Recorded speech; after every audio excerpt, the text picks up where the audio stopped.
Hello everyone, आप सभी का हमारे चैनल पे स्वागत है बच्चों। आज के इस वीडियो में हम क्लास 10th का जो बायोलॉजी का चैप्टर नंबर 2 है उसकी जो भी मोस्ट इम्पॉर्टेंट क्वेश्चन है जो ऑब्जेक्टिव में है और जो सब्जेक्टिव में छाट छाट के लेके आया हूँ। और मेरा दावा है आपके बोर्ड एग्जाम में क्वेश्चन यहाँ से ज़रूर आएगा। अगर आपको विश्वास ना हो, बोर्ड एग्जाम से आने के बाद इस वीडियो को खोल के देख लेना कि यहाँ से क्वेश्चन आए हैं या नहीं आए। जो भी क्वेश्चन पेपर आपके बोर्ड में आएगा ना, वो सारे क्वेश्चन आपको इस वीडियो में जरूर मिलेंगे। चलिए वीडियो को स्टार्ट करते हैं, बिना किसी देरी के स्टार्टिंग करते हैं छोटे छोटे क्वेश्चन से।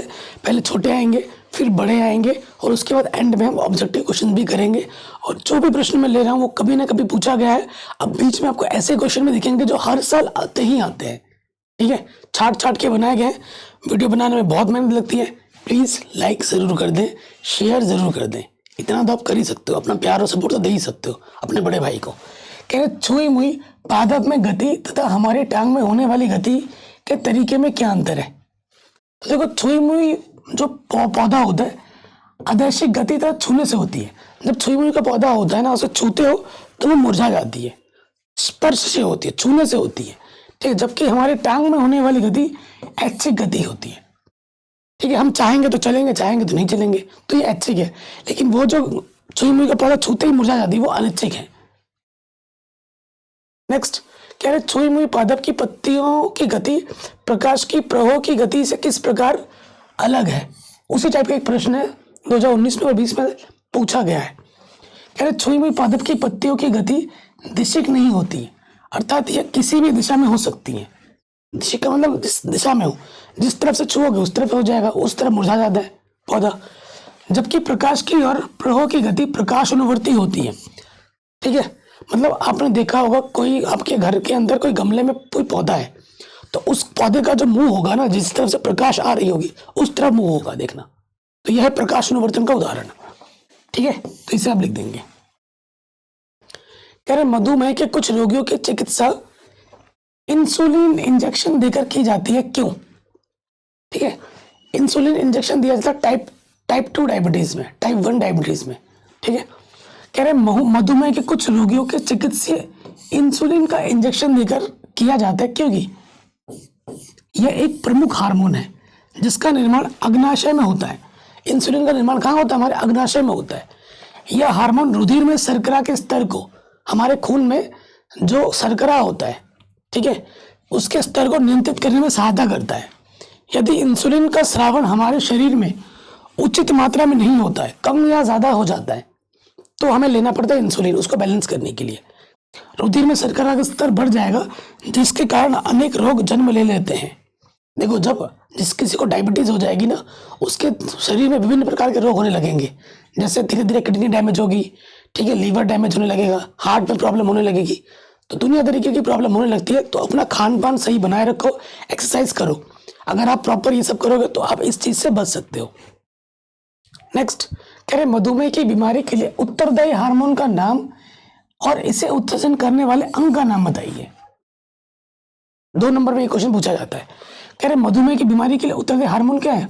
इंसुलिन है, और यह अग्नाशय की लैंगरहैंस की द्वीपिकाओं में बनता है। हमारा जो अग्नाशय होता है ना, उसमें लैंगरहैंस की द्वीपिकाओं में ये बनता है। कौन? इंसुलिन, ठीक है। वेरी इंपॉर्टेंट क्वेश्चन है। तो बच्चों, आप इसे वीडियो सिर्फ देखो ही नहीं, वीडियो देखने के एक बार वीडियो देख लो पूरा, उसके बाद दोबारा जब वीडियो देखो तो क्वेश्चन करके नोट जरूर बनाना। क्योंकि आप हो सकता है आप देख रहे हो, आपको समझ में भी आ रहा होगा। हम इंसान हैं, हम कंप्यूटर नहीं है। हमारा प्रवृत्ति ऐसा है कि हम भूल जाते हैं। तो ये आपके साथ नहीं, हमारे साथ भी होता है। आप कोई अनोखे नहीं हो। तो भूलने की बीमारी को दूर करने के लिए आप नोट्स बनाओ और उसको बार बार रिवाइज करते रहो। 2-4 बार पढ़ोगे ना, वो यहाँ पर फिट हो जाएगा। सिर्फ एक बार से काम नहीं चलता। कह रहे तंत्रिका तंत्र किसे कहते हैं, यह कितने प्रकार का होता है? तंत्रिका तंत्र का नामांकित चित्र बनाइए, यह भी बोर्ड एग्जाम में आ जाता है। तो चित्र बनाने की प्रैक्टिस भी कर लेना, हर साल क्वेश्चन बोर्ड एग्जाम में आते हैं। देखो, मानव शरीर का वह तंत्र जो सोचने समझने और किसी चीज को याद रखने के साथ ही शरीर के विभिन्न अंगों के कार्यों में सामंजस्य तथा संतुलन स्थापित करने का कार्य करता है, उसे हम तंत्रिका तंत्र कहते हैं। यहां से यहां तक तो लिखना ही लिखना है, ठीक है। क्या होता है? शरीर का वह तंत्र जो सोचने समझने किसी चीज़ को याद करने में, शरीर के विभिन्न अंगों को सामंजस्य बिठाने में, संतुलन करने में मदद करता है, तो उसे हम तंत्रिका तंत्र कहते हैं। यह संवेदी अंगों, मस्तिष्क, मणिरज्जु और तंत्रिका कोशिकाओं का बना हुआ होता है। ठीक है, यह 3 प्रकार का होता है, केंद्रीय तंत्रिका तंत्र, परिधीय तंत्रिका तंत्र, स्वायत्त तंत्रिका तंत्र। ये 3 प्रकार की होती है, जिसे आप लिख दोगे। ठीक है, फिर आगे बढ़ते हैं। देखो मैंने बोला ये एग्जाम में आ जाता है। एक तंत्रिका कोशिका की संरचना बनाइए, इसके कार्यों का वर्णन कीजिए। ये चित्र आपको बनाना है और कार्य में इसके बारे में थोड़ा बहुत लिख दोगे कि नियंत्रण वगैरह करता है, सोचने समझने की क्षमता के लिए अपने शब्दों पे बना के लिख सकते हो इसको। लेकिन चित्र प्रैक्टिस कर लेना, ये हर साल एग्जाम में आता है, इस साल भी जरूर आएगा गारंटी के साथ। क्या है इसके कार्य? देखो, कोई भी सूचना तंत्रिका कोशिका के ध्रुव कृतिका सिरे द्वारा उपार्जित की जाती है। ये तंत्रिका का अंतिम सिरा है, ये ध्रुव सिरा है। तो ये हमारा केंद्रक है, ये हमारा कोशिका काय है और ये हमारा तंत्रिका अक्ष है। तो कोई भी सूचना है ना, इसके द्वारा ध्रुव कृतिका सिरे द्वारा उपार्जित की जाती है और एक रासायनिक क्रिया द्वारा यह एक विद्युत आवेग पैदा करता है। ठीक है, विद्युत आवेग पैदा करता है और यह आवेग ध्रुविका से, यह आवेग ध्रुविका से यहाँ से कोशिकाएं तक जाता है। ये कहाँ तक चला जाता है? कोशिकाएं तक, यहाँ तक आ जाता है। उसके बाद तंत्रिका से में होता हुआ इसके अंतिम सिरे तक पहुंच जाता है, यहाँ तक पहुंच जाता है। इनसे होता हुआ, तंत्रिका से होता हुआ यहाँ तक आ जाता है। ठीक है, एक्सॉन के अंत में विद्युत आवेग कुछ रसायनों का विमोचन करता है। इसके एंड में ना कुछ रसायनों का ये विनिमय करता है और ये रसायन रिक्त स्थान या सिनेप्स को पार करते हैं और अगली तंत्रिका कोशिका की ध्रुविकाओं में, देखो ये एक तंत्रिका है, ये एंड पे है, इसके साथ और एक तंत्रिका होगा, उस पर फिर चला जाता है और ऐसे ऐसे सूचना का आदान प्रदान होता रहता है। ये इसका प्रमुख कार्य है। तो इसे एक बार पढ़ लीजिएगा अच्छे से, 2-3 बार अच्छे से जरूर प्रैक्टिस कर लें अच्छे से। अगला क्वेश्चन है, मेरु रज्जु की अनुप्रस्थ काट का नामांकित चित्र बनाइए। ये जो मेरु रज्जु है ना, इसका नामांकित चित्र बनाना है। ठीक है, ये चित्र बनाओगे। ये हमारा क्या है? ये पार्श्व श्रृंग है, ये प्रतिपृष्ठ विदर है यहाँ हमारा, ये प्रतिपृष्ठ सिंग है हमारा, ये पृष्ठ विदर है, ये केंद्रीय नाल है ये हमारा। ठीक है, ये चित्र आपको बना देना है। तो इसका चित्र बनाने के लिए एग्जाम में पूछा गया है लगातार 3 साल। ठीक है, इसकी अच्छे से प्रैक्टिस कर लीजिएगा। देखो, मस्तिष्क का पृष्ठ भाग लंबा होकर, ठीक है, यहाँ लंबा होकर खोपड़ी के पृष्ठ छोर पर उपस्थित महारंध्र से निकलकर रीढ़ की हड्डी में फैल जाता है और यही मेरुरज्जु, ठीक है, कहलाता है। रीढ़ की हड्डी के मध्य में एक तंत्रिका नाल होती है। ठीक है, यहाँ बीच में मेरुरज्जु तंत्रिका नाल में स्थित रहती है। मेरुरज्जु मस्तिष्क के समान मृदु तानिका तथा दृढ़ तानिका झिल्ली से क्या हुई होती है? ढकी हुई रहती है। इन दोनों झिल्लियों के बीच में एक लसदार तरल पदार्थ का नाम क्या है? बहुत ही शानदार यहाँ से ऑब्जेक्टिव क्वेश्चन बन सकता है। सेर्बो स्पाइनियल कहते हैं इसको। ये उसके अंदर भरा हुआ होता है। ठीक है, मेरुरज्जु के 2 प्रमुख कार्य होते हैं। क्या कार्य होते हैं? मेरुरज्जु मस्तिष्क से प्राप्त और मस्तिष्क को जानने वाले आवेगों के लिए रास्ता प्रदान करता है। मस्तिष्क से में जो जाता है, मस्तिष्क से जो आता है, उनके लिए क्या प्रदान करता है? रास्ता प्रदान करता है। उसके बाद प्रतिवर्ती क्रियाओं का संचालन एवं नियमन किसके द्वारा होता है? मेरुरज्जु द्वारा होता है। यहां से ऑब्जेक्टिव क्वेश्चन में आ जाता है, प्रतिवर्ती क्रियाओं का नियंत्रण कौन करता है? मेरुरज्जु करता है। तो ये क्वेश्चन आपका आराम से बन गया। आगे बढ़ते हैं। कह रहे प्रतिवर्ती क्रिया किसे कहते हैं? प्रतिवर्ती क्रियाओं के कुछ सामान्य उदाहरण दीजिए। सिंपल सा क्वेश्चन है और हर साल एग्जाम में आ जाता है। आंखों में दर्द हो रहा है लाइट की वजह से। कह रहे हैं देखो, प्रतिवर्ती क्या होती है? ऐसी अनिच्छिक क्रियाएं जो अनायास, अविलंब, यंत्रवत या सहज ही घटित हो जाती हैं। ठीक है, और सूक्ष्म में संवेदी प्रेरणा पहुंचने पर चालक प्रेरणा के रूप में अपावक अंगों द्वारा तुरंत ही घटित हो जाती है, प्रतिवर्ती क्रिया कहलाती है। ठीक है, कुछ उदाहरण मैं आपको दिखूं, खांसना और सीखना हो गया। तो देखो, प्रतिवर्ती क्रिया होती है, एक क्रिया हुई, उसके फलस्वरूप तुरंत एक क्रिया कर लेते हो, आपकी बॉडी कर लेती है, उसे हम प्रतिवर्ती क्रिया कहते हैं।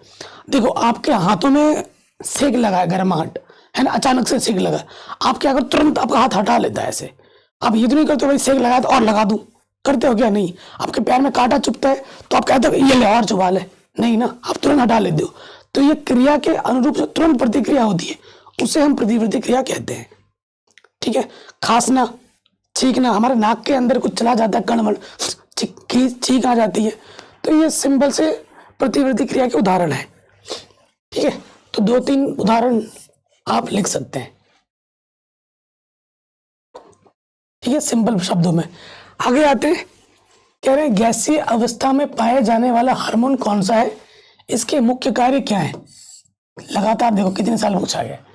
गैसीय अवस्था में जो हार्मोन मिलता है भाई, ये तो स्पेशल हार्मोन है, और इस स्पेशल हार्मोन का नाम क्या है? एथिलीन। एथिलीन हमारा जो हार्मोन है वो गैसीय अवस्था में रहता है। कौन सी अवस्था में रहता है? गैसीय अवस्था में रहता है। इसे फल परिपक्वन के लिए, फल को पकाने के लिए भी प्रयोग किया जाता है। इसका क्या कार्य है? एथिलीन फलों को पकाने में महत्वपूर्ण भूमिका निभाती है, फलों को पकाने के लिए कार्य होता है। इसके प्रभाव से समव्यासी वृद्धि होती है, जिससे आयतन में वृद्धि होती है, और इस प्रकार यह तने की लंबाई में वृद्धि को कम किंतु मोटाई में अधिक करती है।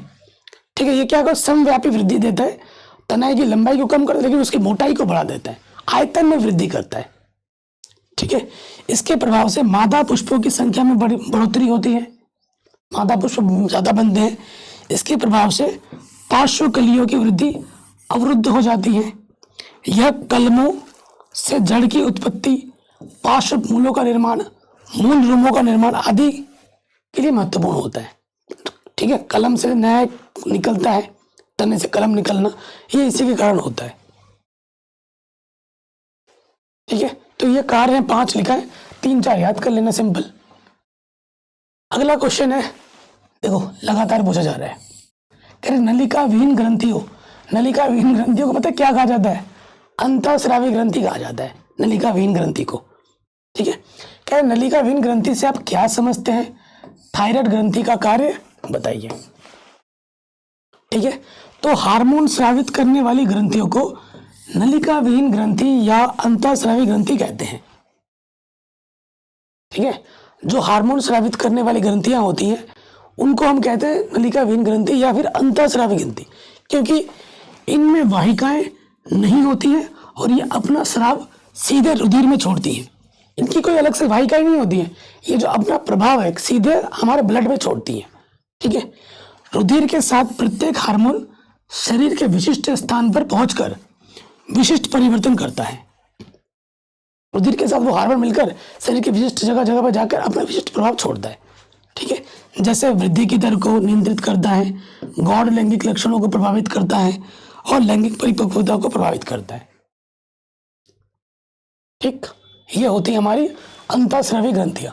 अंतःस्रावी ग्रंथियां में कई प्रकार हैं, जैसे पीयूष ग्रंथि है, थायराइड ग्रंथि है, पैराथायराइड ग्रंथि है।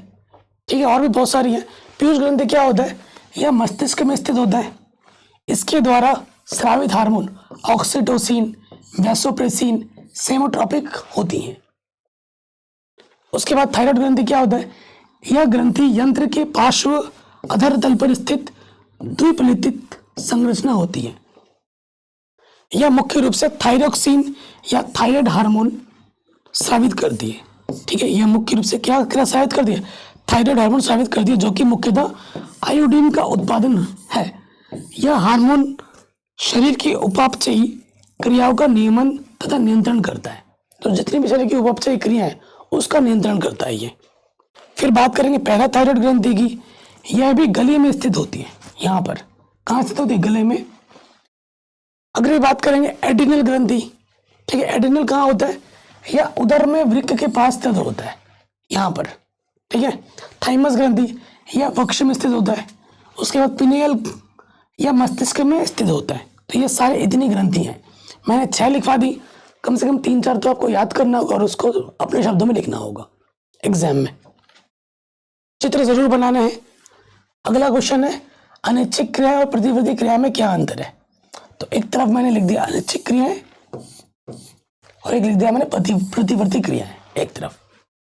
ठीक, देखो शरीर या शरीर के किसी अंग की क्रियाएं जिन्हें हम अपनी इच्छा से नियंत्रित नहीं कर सकते, इन्हें हम अनैच्छिक क्रिया कहते हैं। जिनका नियंत्रण हम खुद से चाह के भी नहीं कर सकते। तुम्हें अगर मैं बोलूं तुम पलक मत झपको, देखो तुम दिन भर ऐसा कर सकते हो? नहीं कर सकते। थोड़ा कोशिश करके थोड़ा इसको कंट्रोल कर सकते हो हल्का फुल्का, लेकिन नहीं। जैसे हमारा हार्ट बीट है, तुम चाह के भी अपना हार्ट बीट तुम रोक नहीं सकते। सकते हो? रोक नहीं सकते। तो ऐसी क्रियाएं जिन पे हमारा नियंत्रण नहीं होता है उन्हें हम कहते हैं अनिच्छिक क्रिया। हमारा ब्लड प्रेशर है, तुम कंट्रोल नहीं कर सकते उसको, है कि नहीं? प्रतिवर्ती क्रिया क्या होती है? किसी उद्दीपन के प्रति अचानक तीव्र प्रतिक्रियाएं प्रतिवर्ती क्रियाएं कहलाती है। किसी गर्म चीज पे हाथ लग जाना, हाथ तो डंडा लग गया, पैर पे कील चुभ जाना, ठीक है, ये सब क्रिया के प्रति प्रतिक्रिया जो होती है उसमें प्रतिवर्ती क्रिया कहते हैं। ठीक। अनैच्छिक क्रियाओं का जो नियंत्रण होता है मध्य और पश्चिम मस्तिष्क के द्वारा होता है, और प्रतिवृत्ति का जो नियंत्रण होता है वो मेरुरज्जु द्वारा होता है। किसके द्वारा होता है? मेरुरज्जु के द्वारा होता है। उदाहरण, अनैच्छिक क्रिया का रक्तदाब, ब्लड प्रेशर, हृदय स्पंदन, हार्ट बीट, श्वास स्तर, हमारी सांस रेट, है ना। और इसमें उदाहरण मैंने बोला था, गर्म वस्तु पर हाथ रखना, ठीक है, पलक झपकना, उपासी लेना, खांसना, चीखना, ये सब प्रतिवृत्ति क्रिया के उदाहरण है। सिंपल तरीके से लिखवा दिए, इतना तो एग्जाम में लिखना ही लिखना है, ये तो नंबर नहीं मिलेंगे। अगले प्रश्न में आ जाओ। मनुष्य में पाई जाने वाली किन्हीं 4 वाहिका विहीन ग्रंथियों के नाम यानी कि और उनका कार्य लिखने हैं। वाहिका विहीन यानी कि अंतःस्रावी ग्रंथियों के नाम लिखने और उनके कार्य भी लिखने हैं। 4 बोला है आपसे। तो सबसे पहला लिख दिया मैंने पीयूष ग्रंथि। पीयूष ग्रंथि को मास्टर ग्रंथि भी कहते हैं क्योंकि यह अधिकतर सभी अंतःस्रावी ग्रंथियों पर इसके हार्मोन नियंत्रण रखते हैं, इसीलिए इसको मास्टर ग्रंथि भी कहते हैं। इसके अतिरिक्त इसके हार्मोन्स शरीर की वृद्धि, वृक्क नलिकाओं में जल के अवशोषण और गर्भाशय की भित्ति के संकुचन को प्रेरित करते हैं। ये इसके कार्य हैं। अगला है थायराइड ग्रंथि।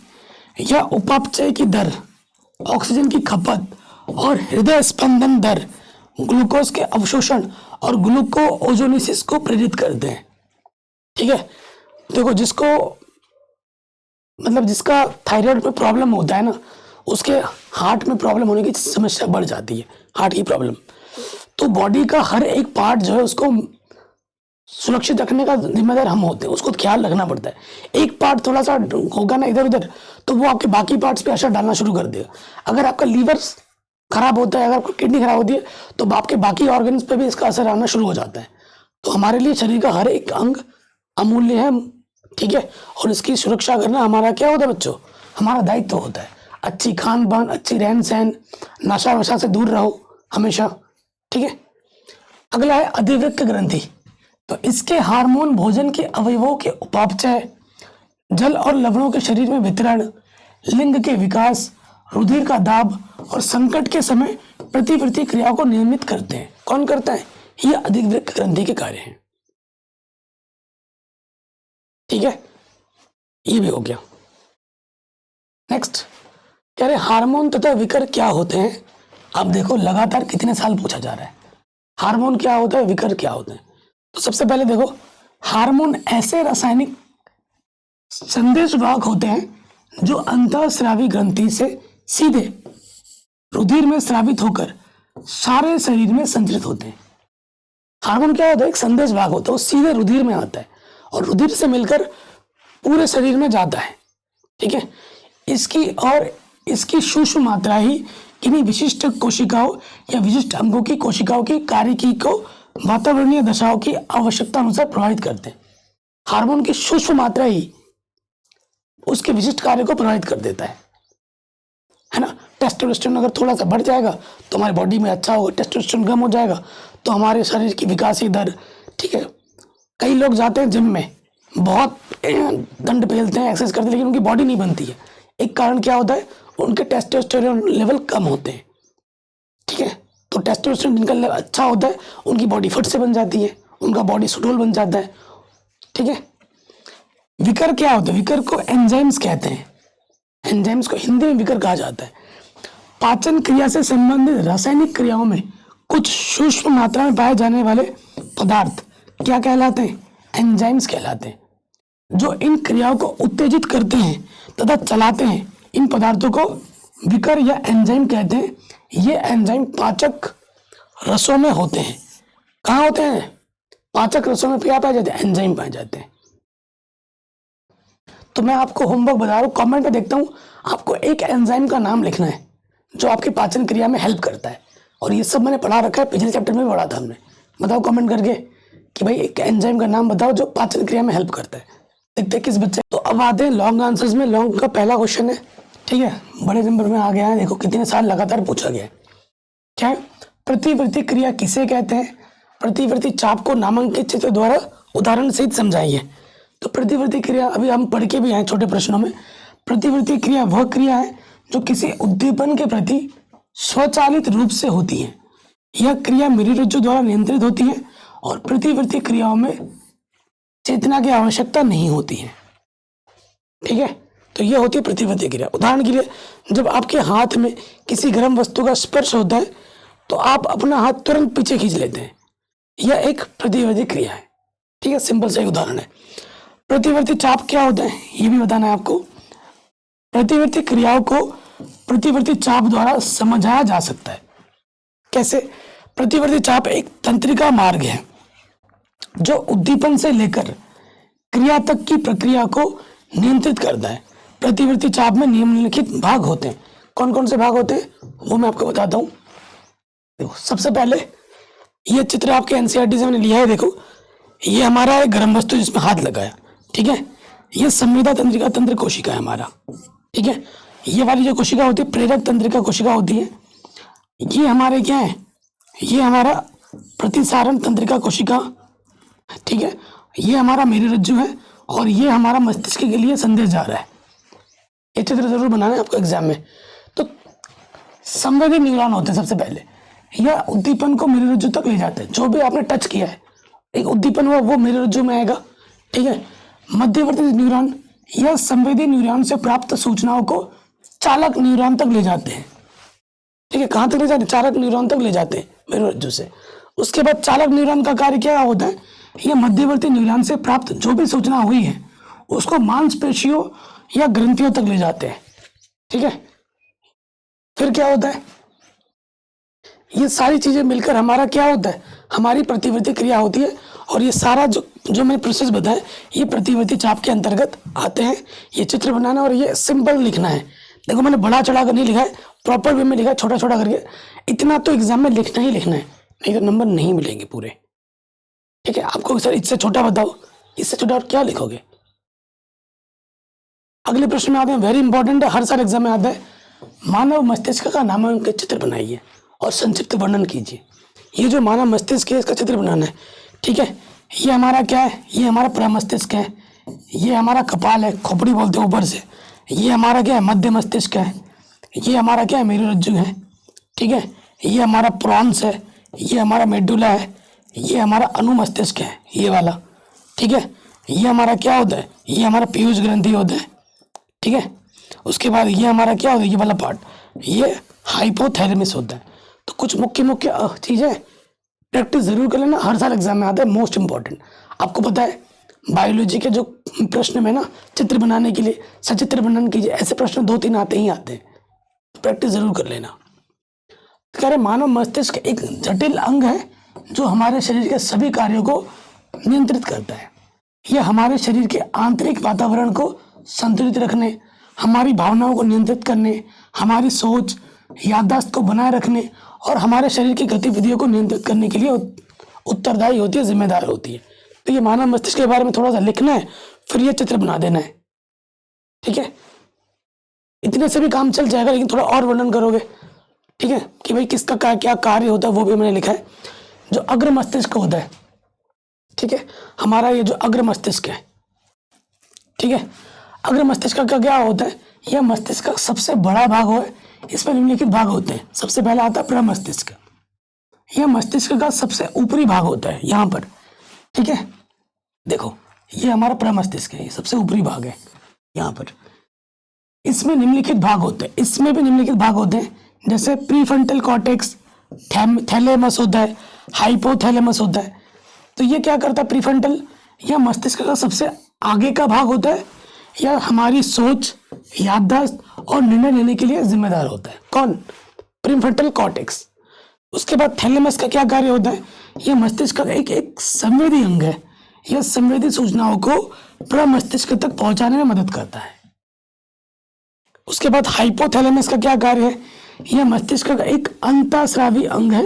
यह शरीर के तापमान, भूख, प्यास और नींद को नियंत्रित करता है। कौन? हाइपोथैलेमस। उसके बाद मध्य मस्तिष्क क्या करता है? यह मस्तिष्क का मध्य भाग है। यह हमारे दृष्टि, सुनने और संतुलन के लिए जिम्मेदार होता है। कौन? मध्य मस्तिष्क हमारा। उसके बाद पश्चिम मस्तिष्क, यह मस्तिष्क का सबसे निचला भाग होता है। इसमें दो चीज होती है, एक तो होता है सेरेबेलम और एक होता है पॉन्स। यह मस्तिष्क का एक तंत्रिका अंग है। कौन? सेरेबेलम। यह हमारी गतिविधियों को नियंत्रित करता है। गतिविधियों को कौन नियंत्रित करता है? सेरेबेलम। पॉन्स का क्या कार्य होता है? यह मस्तिष्क का एक तंत्रिका अंग है। यह हमारी श्वसन और हृदय गति को नियंत्रित करता है। जो प्रॉन्स है हमारे सांस लेने की जो दर है और जो हमारा हृदय रेट है, हार्ट रेट, उसको कंट्रोल में रखता है। मज्जा का क्या कार्य होता है? यह मस्तिष्क का सबसे अंदरूनी भाग है। यह रीढ़ की हड्डी से जुड़ा हुआ होता है और यह हमारी भावनाओं, हमारी मांसपेशियों की गतियों को, हमारे शरीर के आंतरिक वातावरण को नियंत्रित करने का कार्य करता है। कौन? मज्जा। मेरुरज्जु क्या करता है? अनिच्छिक क्रिया को नियंत्रण करता है। यह मस्तिष्क से निकलने वाली एक पतली तंत्रिका नलिका है। यह शरीर के निचले हिस्से को नियंत्रित करता है। शरीर का जो निचला हिस्सा है उसको नियंत्रित करता है। कौन? मेरुरज्जु। ठीक है, तो इन सभी चीजों को अगर आप ध्यान से देखें तो मानव मस्तिष्क शरीर का एक बहुत महत्वपूर्ण अंग है। ठीक है, हमारे शरीर के संतुलन में लिए, नियंत्रण के लिए, हमारे बॉडी को चलाने के लिए।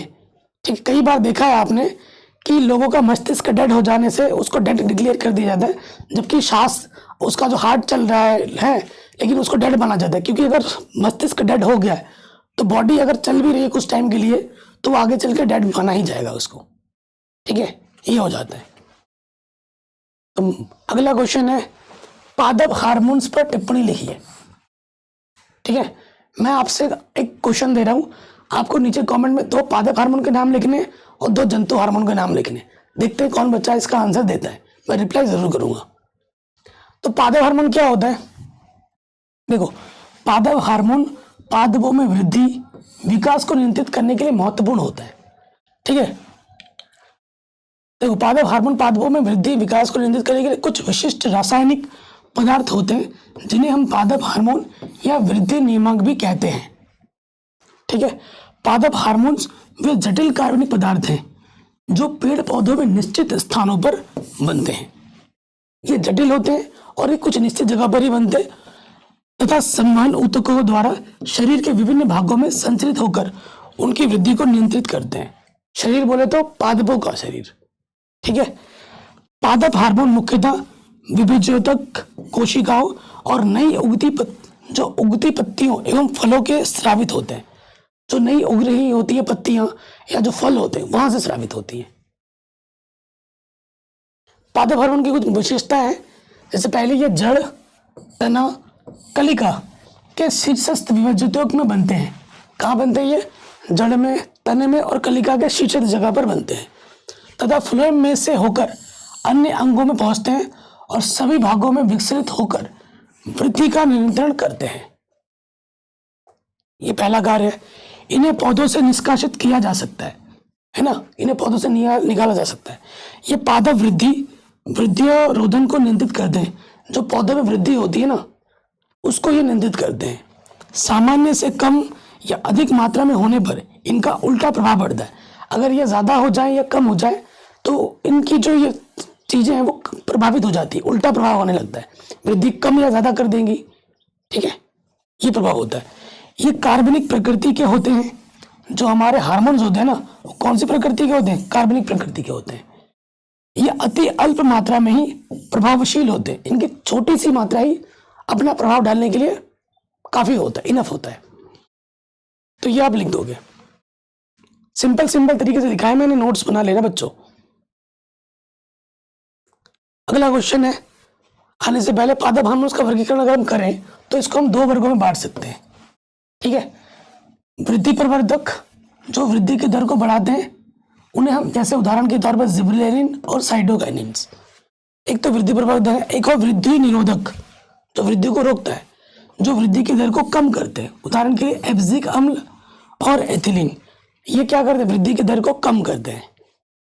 और साइटोकाइनिन और जिबरेलिन क्या करते हैं, वृद्धि की दर को बढ़ाते हैं। तो ये दो प्रकार के पादप हार्मोन्स का वर्गीकरण, एक तो वृद्धि बढ़ाता है और एक वृद्धि को कम करता है। अगले प्रश्न में आ जाओ। हर साल एग्जाम में आता है, कितनी बार पूछा गया, लगातार।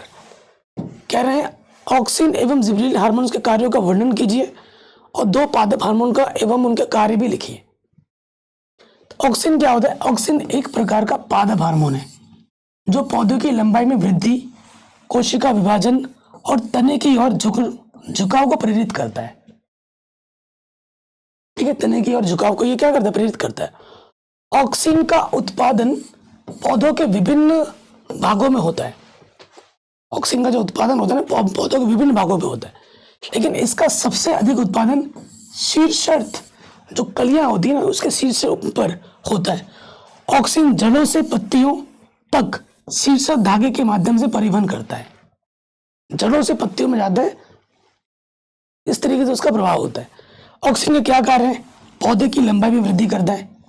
ऑक्सिन पौधे की लंबाई में वृद्धि को बढ़ावा देता है या कोशिकाओं की लंबाई में वृद्धि को बढ़ावा देता है। कोशिका बढ़ेंगी तभी तो पेड़ बढ़ेगा। फिर क्या करता है, कोशिका विभाजन करता है। ऑक्सिन कोशिका विभाजन को बढ़ावा देता है और यह कोशिकाओं के विभाजन को प्रेरित करता है, जिससे पौधे की लंबाई और चौड़ाई में वृद्धि होती है। अगला क्या कार्य करता है, तने की ओर झुकाव। ऑक्सिन तने की ओर झुकाव को प्रेरित करता है। यह पत्तियों और फूलों को सूर्य के प्रकाश की ओर निर्देशित करने में भी मदद करता है। ठीक है, पत्ते और फूल को कि भैया सूर्य के प्रकाश की तरफ तुम मुड़ो, उसके लिए भी इसको प्रेरित करता है। तो ये कार्य है किसके, ऑक्सिन के। दो नाम लिखने के लिए बोला है, अब बोला है जिबरेलिन। ठीक है, पादप हार्मोन। जिबरेलिन क्या है, जिबरेलिन एक प्रकार का पादप हार्मोन है जो पौधे की लंबाई में वृद्धि, फल के विकास और बीजों के अंकुरण को बढ़ावा देता है। इसके लिए हेल्प करता है, लंबाई में वृद्धि के लिए हेल्प करता है, विकास के लिए हेल्प करता है फल के, और बीजों के अंकुरण को भी ये बढ़ावा देता है। कौन, जिबरेलिन। जिबरेलिन का उत्पादन पौधों के विभिन्न भागों में होता है, लेकिन इसका सबसे अधिक उत्पादन फल और बीजों में होता है। कहाँ होता है जिबरेलिन का सबसे ज्यादा उत्पादन, फल और बीजों में होता है। ठीक है, जिबरेलिन जड़ों से पत्तियों तक जाइलम के माध्यम से परिवहन करते हैं। इसके माध्यम से परिवहन करते हैं, जाइलम के माध्यम से। क्या कार्य है, पौधे की लंबाई में वृद्धि पहला कार्य है, फल के विकास में और बीजों के अंकुरण में। ये तीन मेन कार्य है। पौधे की लंबाई में जिबरेलिन पौधे की लंबाई में वृद्धि को बढ़ावा देता है। ठीक है, यह कोशिकाओं की लंबाई में भी वृद्धि को बढ़ावा देता है। भाई कोशिका बढ़ेगा तभी तो वो पौधा बढ़ेगा। फल के विकास में जिबरेलिन फल के विकास को बढ़ावा देता है। यह फल के आकार, वजन और रंग में वृद्धि करता है। कौन, जिबरेलिन। फिर बीजों के अंकुरण में जिबरेलिन बीजों के अंकुरण को बढ़ावा देता है। यह बीजों के अंदर के भ्रूण की वृद्धि को भी प्रेरित करता है। अंदर का जो भ्रूण होता है आगे चलकर विकसित होकर फल बन जाता है, उसकी वृद्धि को भी प्रभावित करता है। तो ये हमारे मोस्ट इंपॉर्टेंट क्वेश्चन हो गए लॉन्ग आंसर में जो पूछे गए बार बार। मैं वीडियो ज्यादा लंबा नहीं बनाता हूँ, वन शॉर्ट वीडियो है, छोटा सा वीडियो है, छोटा लगन मोटा काम का है। ठीक है, और यहाँ से क्वेश्चन आपके बोर्ड एग्जाम में जरूर आएंगे। ठीक, पहले क्वेश्चन पे आ जाते हैं ऑब्जेक्टिव के। सबसे पहला क्वेश्चन हमसे क्या बोल रहे हैं कि मेरे रज्जु से निकलने वाली मेरो तंत्रिकाओं की संख्या कितनी होती है। तो वो होती है 31 जोड़े होती है बच्चों। ठीक है, अगर आपको किसी प्रश्न का उत्तर याद नहीं है तो उसे याद कर लीजिए, सिंपल सी बात है, वन शॉट में याद कर लीजिए क्योंकि ये एक वर्ड्स के। ठीक है, नेक्स्ट का मस्तिष्क किस चीज के लिए उत्तरदायी है। 2019 में भी इसने पूछा गया प्रश्न है। तो मस्तिष्क सोचने के लिए, हृदय स्पंदन के लिए, शरीर के संतुलन बनाने के लिए, सभी चीजों के लिए जरूरी होता है। तो आंसर आ जाएगा उपयुक्त सभी के लिए। नेक्स्ट कह रहे मनुष्य के मस्तिष्क का कौन सा भाग सर्वाधिक विकसित है। तो मनुष्य का जो सबसे विकसित भाग जो है बच्चों, वो उसे हम कहते हैं सेरिब्रम, जो सेरिब्रम पार्ट है वो सबसे ज्यादा विकसित होता है। कौन? सेरिब्रम। नेक्स्ट कह रहे मेडुला ऑब्लांगेटा नियंत्रण किस चीज का करता है? तो अनैच्छिक क्रियाओं का जो नियंत्रण करता है बच्चों, वो मेडुला ऑब्लांगेटा है, जो अनैच्छिक क्रियाएं हैं उसका ये नियंत्रण करता है। नेक्स्ट हार्मोन क्या है बच्चों? हार्मोन जो है बच्चों वो एक प्रोटीन है। ठीक है, हार्मोन क्या है? एक प्रोटीन है। अगर आपसे कोई पूछे भाई हार्मोन क्या है, तो बोलोगे भैया एक प्रकार का प्रोटीन है ये। अगले प्रश्न में आ जाओ। कह रहे उस हार्मोन का नाम लिखिए जिसका उपयोग बिना निषेचन बीज रहित फल प्राप्त करने के लिए किया जाता है। तो जो ऑक्सिन नाम का हार्मोन है इसका प्रयोग किया जाता है। 2017 में पूछा गया प्रश्न है। अगले प्रश्न पे आ जाओ। पतझड़ से संबंधित हार्मोन कौन सा होता है? तो एब्सिक अम्ल। एब्सिक अम्ल के कारण ही क्या होता है? पतझड़ से होते हैं। नेक्स्ट क्या निम्नलिखित में से कौन सा पादप हार्मोन है? ठीक है, तो साइटोकाइनिन जो होता है एक पादप हार्मोन है। बाकी इंसुलिन, एस्ट्रोजन, थायरोक्सिन ये जंतु हार्मोन है। नेक्स्ट कह रहे निम्नलिखित में पादप हार्मोन कौन सा है? तो जिब्रेलिन हमारा पादप हार्मोन है। फिरोमोन, हिपेरिन, इंसुलिन ये नहीं है। कह रहे नर जनन अंगों से संबंधित ग्रंथि कौन सी है? नर पुरुष, ठीक है, कौन सी ग्रंथि है? प्रोटेस्ट ग्रंथि है, नर जनन तंत्र से संबंधित। अगला क्वेश्चन है कि मादा लिंग हार्मोन कहलाता है। मादा यानी कि महिला, ठीक है, एस्ट्रोजन होता है महिलाओं में और पुरुषों में टेस्टोस्टेरोन होते हैं। लगातार 3 साल पूछा गया है। अगला प्रश्न है, कह रहे हैं ऑक्सीटोसिन का स्रावन कहां से होता है? तो ऑक्सीटोसिन का स्रावन होता है पिट्यूटरी ग्रंथि से। नेक्स्ट कह रहे हैं थायरोक्सिन हार्मोन की कमी से कौन सा रोग होता है? तो थायराइड की कमी से क्या होता है बच्चों? घेंगा रोग हो जाता है थायरोक्सिन की कमी से। ठीक हो गया। नेक्स्ट प्रश्न है, कह रहे हैं कैल्शियम तथा फास्फोरस के उपापचय के नियंत्रण हेतु कौन सा हार्मोन होता है? तो वो होता है पैराथाइरॉइड। कौन होता है बच्चों? पैराथाइरॉइड होता है। अगला क्वेश्चन है, कह रहे हैं वह अंतःस्रावी ग्रंथि जो मस्तिष्क में पाई जाती है। मस्तिष्क में जो अंतःस्रावी ग्रंथि पाई जाती है उसे कहते हैं पीयूष ग्रंथि और इसको मास्टर ग्रंथि भी कहा जाता है। नेक्स्ट कह रहे हैं मास्टर ग्रंथि किसे कहते हैं? तो पीयूष ग्रंथि को हम कहते हैं मास्टर ग्रंथि। अगला प्रश्न है, कह रहे मनुष्य में पाई जाने वाली मिश्रित ग्रंथि कौन सी है? तो मिश्रित ग्रंथि अग्नाशय ग्रंथि। मिश्रित ग्रंथि कौन सी है? अग्नाशय ग्रंथि हमारी मिश्रित ग्रंथि कहलाती है। नेक्स्ट कह रहा है इंसुलिन नामक हार्मोन स्रावित होता है। तो इंसुलिन स्रावित होता है अग्नाशय से। कहां से बच्चों? अग्नाशय से। इंसुलिन कहां से स्रावित होता है? अग्नाशय से होता है। नेक्स्ट कह रहे निम्नलिखित में से कौन सी प्रक्रिया केवल जंतुओं में पाई जाती है? तो जंतुओं में सिर्फ तंत्रीय नियंत्रण होता है। ठीक है। नेक्स्ट घेंगा रोग का नियमन करता है। तो थायरोक्सिन नियमन करता है घेंगा रोग को। ठीक है। नेक्स्ट कि निम्नलिखित में से टेस्टोस्टेरोन हार्मोन का कार्य क्या है? कार्य क्या नहीं है? तो हड्डियों और पेशियों का विकास करना ये टेस्टोस्टेरोन का कार्य नहीं है। लड़कों में यौनावस्थान के लक्षण का दिखाता है, शुक्राणुओं के उत्पादन करता है, शरीर में वृद्धि के लिए उपापचय का नियंत्रण करता है। तो ये सारा काम होता है टेस्टोस्टेरोन का, हड्डी और पेशियों के नियंत्रण का नहीं होता ये। ठीक है। अगला प्रश्न है, कह रहे प्रोटीन के बने होते हैं क्या? प्रोटीन के बने होते हैं प्रायंस।